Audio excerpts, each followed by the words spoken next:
Okay mga friends, no? So ngayong araw ay ito yung nadatna natin or ito yung sira ng TV na hinatid nating customer. Ayan, nagkulay, ano siya, graphics problem yung problema niya, no? So ngayon alamin natin kung anong, so ito yung ginagamit na remote. So dito nagtaka na ako bakit Samsung na hindi naman Samsung yung TV. So mayroon na akong naalala nito.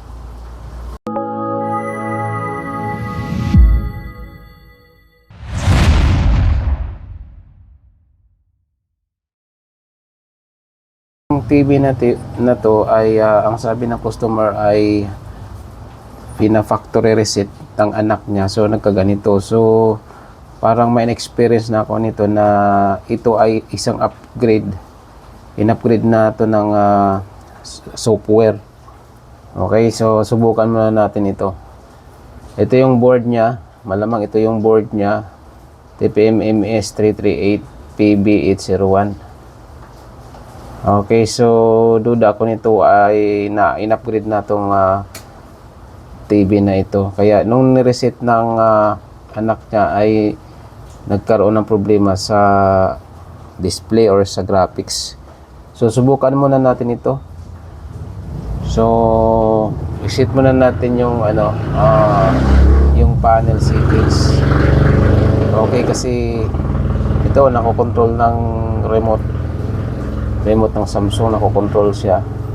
So ibig sabihin upgrade na pala to. So ito na nga, gumamit tayo ng universal remote at pinindot natin yung ano niya, menu 1147 para makapunta tayo sa factory menu.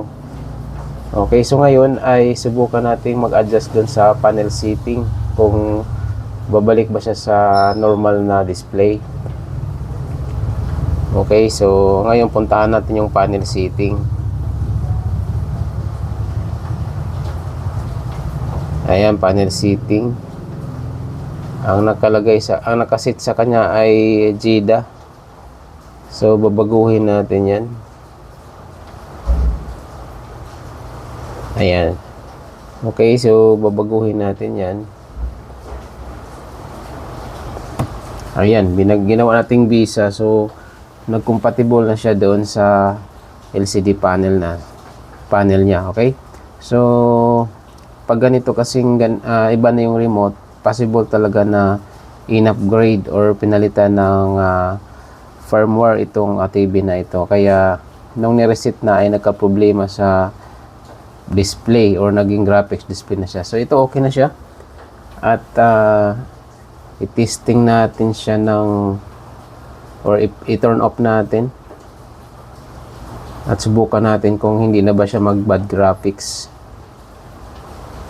Okay, isa pa to, walang logo. So obvious talaga na iba na yung firmware.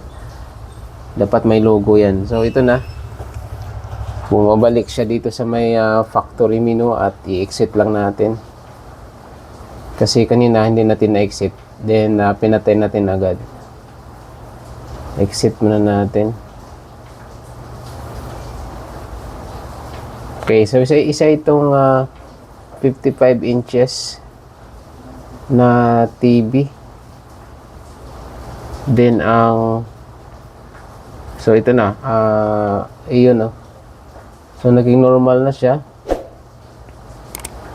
So ang solusyon lang ay doon sa panel setting. So ang nangyari kasi nahalata natin na Samsung yung remote at may naalala ako kasi dahil mayroon akong ginawa nito dati, kaya hindi ako basta-basta nagpunta doon sa loob or nagbukas. Sinubukan ko munang isi-set. Okay, so ito na, nag-normalize na yung display niya at ngayon ay ilipat natin sa input na HDMI at susubukan natin lagyan ng source kung gagana na ba siya. So ito na, binalik ko dun sa Samsung na remote. Ayan, ilipat natin sa HDMI para matesting natin yung picture or yung video kung ano yung niya, quality ng display. So ito na siya. So So, salpakan natin ng Android TV box. Okay. So, tingnan natin kung maganda ba yung display. Ayun. Maganda yung display. So, salamat sa iyong panonood at huwag kalimutan mag-subscribe at pinutin yung notification bell para ma-update kayo sa susunod nating mga video. Okay, maraming salamat.